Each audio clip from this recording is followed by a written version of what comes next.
खंगलुदबना नहकी नमित्तु नुमित लेनी हाइबा पीरुबनी अपंग थमोइसे वैहौरे ngasithi मोरेगी हाजमदा half Cheng नगना थौरी ओइरिङैदगी नंबु अइगिनि खनसरुबा कचोंग खुलेंदा लांथोक पिरमले पाखंग Kabak Kabak फारकपदा Koyna थबाक you're ngasithi नंगी नुंसी वाखलदा इबानी याउमिनरंबा नुंसी मरु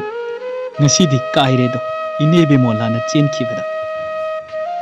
लेरक वांगमा लाना लाकपदा लेरक कुटले ngasithi खोंयादा पगलक उफुलना नुंसी युमफम थोनगे खल्लुबा कालेंगी नोंजुदा तौथखरे नुंसी एगे युमफम इबानीगी नुंसीबा मनी मतु अमदी ओजा सरलादगी हेले खनसरुबा ngasithi नुंसी कोल थौरी नानथोक नुंसी कोल थौरी नानथोक